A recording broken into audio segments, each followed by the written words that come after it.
Hey, welcome in. It's the PHNX Cardinals halftime show. Johnny Venerable, the playmaker, Brittan Golden, Bo Brock going to join us on the post-game show. And, of course, Noah Man behind the mic. The Arizona Cardinals up after 2 Jacoby Brissett second quarter touchdowns. They're up 17-14 at the half. Of course, story of this game, at least from a national perspective, the Cardinals start slow. 2 consecutive possessions, 2 turnovers. First, Greg Dortch fumbles the opening kickoff, and then Kyler Murray, the offense, a promising drive against Kansas City. All ends with an INT, a bad one, in the red zone. Brittan Golden, your takeaways. The interception was bad. It was well covered by the DB. Yeah. You know, it was a case where I think I said it off screen. He just didn't see him, which on Kyler's part too is lazy. Yeah. I mean, you've got to see that guy, but I could see where he was going with it. He was trying to just flick one out in front of Marvin Harrison and just kind of let him run underneath it. He wasn't paying attention to that DB, that the guy was in the flat. He was just kind of lurking down there and kind of watching, just went right to him. And it looks way worse than, you know, from our perspective, because it looks like he just threw it to him. But obviously it's a different me. But optics were bad. Outside the interception, yeah. I mean, he had the 2 drives. He moved the ball down the field both times he was there. There were a lot of good things that happened with him playing quarterback. He got in and out. He did well. I mean, outside of that interception, I mean, I think that was like the only incompletion he had. Yeah, throwing the football. That's the frustrating part. Again, right? It's a bad interception. It's lazy on his part. Yeah. Again, it is the preseason.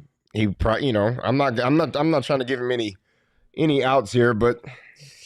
You know, it's you would like to not see that in that instance. You would like to have a little bit more sense of urgency when you get to that, but you know, it's here and it's. I think I agree with everything you said. I think it's not going to hurt Kyler Murray, but it's not going to help him either. No. The conversations that we had on the pregame show that we're going to have in the coming days ahead until they play Denver, you wanted to see Kyler Murray come out and finish that drive with a touchdown. Even with the Cardinals, listen, like we'll get into Dortch and the disappointing, you know, return game, multiple turnovers or almost turnovers in the return units for Jeff Rodgers. But if Kyler Murray, if they score a touchdown on that drive and he doesn't throw the interception, we're having a completely different conversation. Here's the thing. Kyler Murray historically does not throw a lot of interceptions. I see a lot of people on Twitter like treating him like Daniel Jones, and it's like terrible throw. Bad read. He'll own it in the press conference. But like, Kyler Murray typically doesn't do that. He usually has about, 10 to 15 picks a year. It's the timing of those interceptions that just have to be better. Like a red zone interception is just an absolute killer. Yeah. But again, the Cardinals, they were off to begin with. And that's why I think this game is so important, because this team has not earned the benefit of the doubt to sit players in the preseason after tonight. Like, this is the right decision by head coach Jonathan Gannon. I love the way they battled, and we'll talk about that to end the half. And I think a lot of guys have done some good things tonight. But when your special teams aren't buttoned up to start, the defense, it's so hard to judge the first team's defense. They're going up against the best quarterback in the world. He's got to go 15 yards. I mean, that to me, that I need to see them again next week against the Denver Broncos. And then Kyler Murray coming out, and it's like, man, he's hitting Marvin's stride, and James Conner looks good, and the screen game looks good. And he's got plenty of time. The offensive line looks good. That throw, again, they'll correct it. I'm not overly concerned about it. It's more just a bummer, Brittan, because this is just going to be a continued narrative until he fixes this. No, and I get it. Also, you know, the narrative is coming from us, fans. Like at the end of the day, he's got to win games. He's got to win games. You can do it. I mean, it's to the point where I'm not worried about it right now. At all. Yeah. Because, again, it was lazy. It was that. But when you go back and look at the 2 drives, some of the throws he made, that throw to Marvin Harrison down the middle, out in front where he could get a hands catch. Oh, yeah. It was a perfect ball. He threw another one to Trey McBride there on the sideline, right? He handled himself. He had, his feet he looked better in the pocket, right? I think makes certain people think that he's jittery or something back there. That's just how he moves, right? Yeah. He's got quick feet. He just sits back there. He looks, he did well in the pocket. He got out of the pocket when he needed to get out of the pocket. He used his legs and turned, a sack into a 7-yard gain, a 4-yard gain. I mean, he looked really, really well. I mean, for you to sit here and say, I keep seeing all these Jacoby Brissett to start things in the chat. Like, Jacoby Brissett did that against the third-string guys. Jacoby He better be moving. I mean, 2s and 3s. he's you're 10 now. Right. He better be moving the ball down the field against third-string guys. And he did. He did exactly what he should have done, right? But I think it's to the point, like, it's not necessarily I see jittery again. It's not necessarily that he's jittery in the pocket. That's just how he moves. He's 5'6", right? He's got to move his feet. He's got to be moving. Right? It's just to the point where that's how Kyler Murray plays the game. His feet were jittery in college, and he won 1 million games in college. It's just one of those things. Just let him play. I see people are saying, like, it's year 7, he can't be making that throw. And again, like, the argument that we're having with Kyler Murray is about finishing seasons and winning games. It's not about, like, I've never thought about the throw doesn't bother me. Right. Like, I've never thought Kyler Murray's like an errant person with the football and his turnovers are egregious. Like, I think I go back to my earlier statement. I don't think this hurts him or helps him. I think this is just like, we're going to get on to next week and we're going to put this game aside and we're going to get back to work.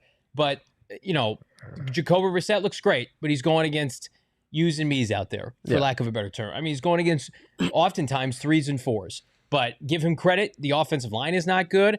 The Cardinals have a lot of positives because here's what I'll post to everybody. Does anybody think the special teams are going to look like this week in to week out? No, it's been an excellent unit under Jeff Rodgers.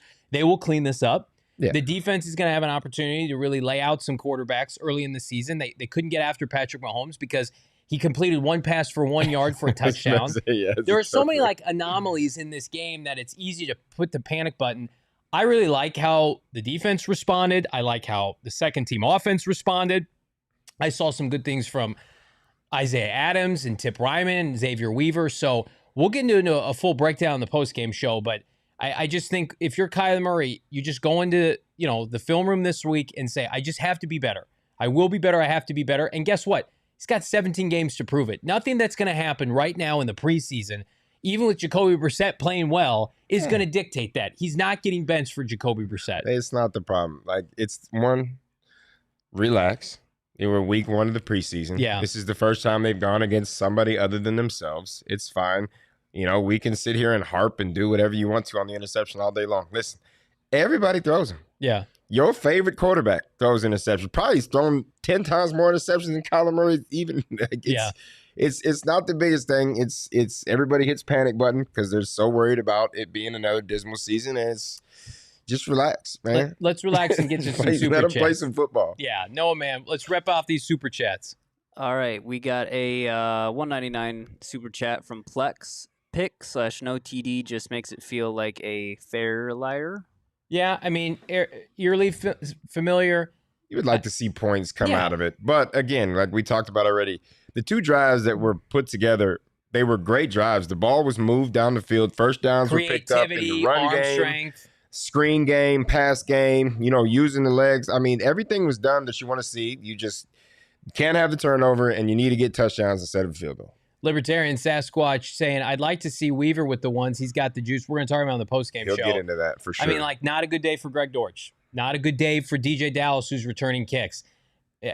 Amari DiMercado and Xavier Weaver, as undrafted players, are in this game outperform some of these veterans, and it's okay. Outside of the Dortch fumble, I think Dortch is he's on the team. He did the catch he had, or the little jet sweep thing. You got to see Dortch moving in space, right? Yeah. Making the cut, making people miss, like the old Dortch that we know. Steve Kimes, Burner, 199. Our childish fan base is already overreacting. LFG. Well, we do that's again, coming. I'm not going to post on Twitter and come on the show, halftime show, and be like, hey, guys, don't sweat that Kyler Murray interception. No, it was an ugly one. It was, but the optics of it were bad. Like, if he's getting barreled, somebody texted me who hadn't gotten to the game yet, and he's like, what was the Kyler pick? Was he, like, under duress? He was not. No. He was. The offensive line looked great. He booted out. He had time to throw. Just lazy eyes. Missed the player. Just lazy eyes. And it was a red zone. It's about as bad of an interception as you can throw. But Just that lazy. doesn't. We're not condemning him as the franchise quarterback this year. Dana R, $5 super chat. Benson will make a great run, then return to the vision issues and shy away from contact and hesitate. I agree. To hold. We said it. We were saying it off air. Like, he shows flashes. Like the end of the season last year, Trey Benson showed flashes of how great he can be. And, today you kind of saw there were glimpses of it. He had a couple really good runs. And then you see the glimpse of where it's like it's inside zone, but he wants to immediately bounce to the sideline. And again, this ain't college no more. You can't do that, right? You got defensive linemen that are faster than you in today's game. So bouncing it is not going to work. Cam Scatterbo doesn't shy away from contact. Short stack Goblin, 199. I'm ready to draft Sam Levitt. Sam Levitt's getting ready to play Kansas. Okay, Kyler Murray's getting ready to play. We'll see how this slate. season goes for Sam Levitt, and then we'll see. What it looks like. Kyler Murray's got 17 games. Nothing's been decided. Cardinals, I'm sure, not panicking. Dana, that said, I was encouraged by first team play on both sides. I just want more. Line of scrimmage for the first team offense is great. Like, people who nationally have no idea how good the Cardinals are offensively in terms of their O-line. It blows my mind. All right, we got to rapid fire these because I know second half starting. Daniel, this might be an overreaction, but do you think DJ Dallas is a cut candidate? I do after tonight. DeMercado has made him expendable in terms of a running back, and they can save money. And he's fumbled twice. That's your one job. You got paid here to do one job, and you're fumbling. Xavier Weaver, can Amari DeMercado return? I'd be doing all that stuff this week. No doubt about it. I mean, what do you think? I mean, it's the thing. Like, agreed. That's your one job. You weren't brought out here to play running back. Like, if you were to fumble a bunch of punts and kicks when you were with the Cardinals, what would have happened to you? Gone immediately. See you later, Britt. Brandon, $5. Like what the offense did outside of the INT, but why is Greg Dortch lead blocking on a running back toss? We had that same conversation. You know, it's just one of those plays where you can't call a crack toss with your 167-pound receiver in there. It's just not going to work very well. Dana asking, what was with D-Rob at one technique? I think they're just scrambling till Walter Nolan comes back. And did Calais even play? No, Calais didn't even suit up. Didn't play. D-Rob has some good movement, though. He did get, especially on their first actual drive. That first actual drive that he was in there, that he got a lot of, he moved the pocket back or collapsed the pocket slightly. Yeah. Good job. They're working some stuff out. Javet Colazo, 199. Don't like what I saw from Hayden Conner. Nobody does. The unfortunate part right now is John Gaines had, I'm told, a situation with his hand. I think he had surgery on it. He's going to come back. He'll be okay. But that means you got to play Hayden Conner in a preseason game. I think that's the one area, claims, roster manipulation, bringing in free agents. They need a backup center until John Gaines is ready to go. Because, Jacoby Brissett, he did really well considering how bad it looked that first possession. Everybody do us a favor. Hammer the like button. We are back immediately following the second half. Arizona Cardinals, can they hold on? Can they beat KC? Can Clayton Tune make a case? Drop a comment, leave a follow, and of course, subscribe. For Brittan, I'm Johnny. We'll see you on the postgame. We all silly like the mayor.